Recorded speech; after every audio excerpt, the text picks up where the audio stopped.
Indonesia dengan NIM 0306192132 Universitas Islam Negeri Sumatera Utara. Di sini saya akan menjelaskan tentang skenario pembelajaran pada Satuan Pendidikan Sekolah Dasar kelas 4 tema 6 cita-citaku dengan subtema 1 yaitu aku dan cita-citaku. Di sini dimuat kompetensi dasar pada 3.6 yaitu menggali isi dan amanat puisi yang disajikan secara lisan dan tulisan dengan tujuan untuk kesenangan. Dan yang selanjutnya yaitu 4.6 melisankan puisi hasil karya pribadi dengan lafal, intonasi, dan ekspresi yang tepat sesuai bentuk ungkapan diri.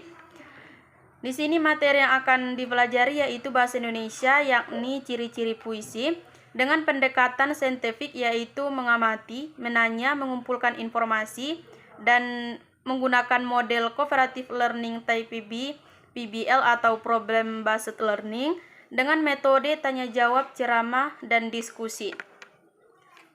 Sebelumnya memuat tujuan pembelajaran yakni siswa dapat menjelaskan arti puisi dengan terperinci dan mengamati teks puisi. Siswa dapat menyebutkan 3 ciri-ciri puisi dengan benar.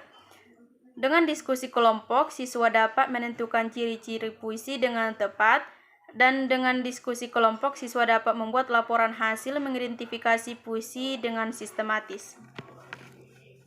Sejarah pembelajaran PBL atau Problem Based Learning pertama kali dipopulerkan oleh Burroughs dan Tamblyn pada tahun 1980 pada akhir abad ke-20 menurut Wina Sanjaya 2007.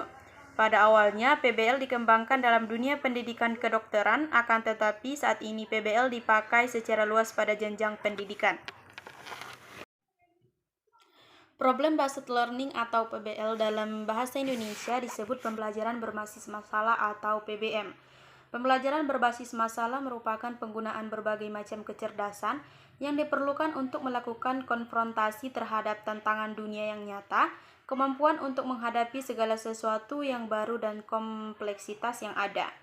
Pengertian pembelajaran berbasis masalah yang lain adalah metode mengajar dengan fokus pemecahan masalah yang nyata, proses di mana peserta didik melaksanakan kerja kelompok, umpan balik, diskusi, yang dapat berfungsi sebagai batu loncatan untuk investigasi dan penyelidikan dalam laporan akhir. Yang selanjutnya yaitu ada langkah-langkah penggunaan model Problem Based Learning. Menurut Aris Soimin, tahun 2014 pada halaman 131 mengemukakan bahwa langkah-langkah dalam model pembelajaran Problem Based Learning adalah: yang pertama, guru menjelaskan tujuan pembelajaran, menjelaskan logistik yang dibutuhkan, motivasi siswa yang terlibat dalam aktivitas pemecahan masalah yang dipilih. Yang kedua, guru membantu siswa mendefinisikan dan mengorganisasikan tugas belajar yang berhubungan dengan masalah tersebut, yakni menetapkan topik, tugas, jadwal, dan lain-lain. Yang ketiga, guru mendorong siswa untuk mengumpulkan informasi yang sesuai eksperimen untuk mendapatkan penjelasan dan pemecahan masalah, pengumpulan data, hipotesis, dan pemecahan masalah. Yang keempat, guru membantu siswa dalam merencanakan serta menyiapkan karya yang sesuai seperti laporan dan membantu mereka berbagai tugas dengan teman-temannya. Dan yang kelima, guru membantu siswa untuk melakukan refleksi atau evaluasi terhadap penyelidikan mereka dan proses-proses yang mereka gunakan. Yang selanjutnya yaitu sintak operasional PBL bisa mencakup antara lain: yang pertama-tama peserta didik disajikan suatu masalah. Yang kedua, peserta didik mendiskusikan masalah dalam tutorial PBL dalam sebuah kelompok kecil. Mereka mengklarifikasi fakta-fakta sesuai kasus, kemudian mendefinisikan sebuah masalah.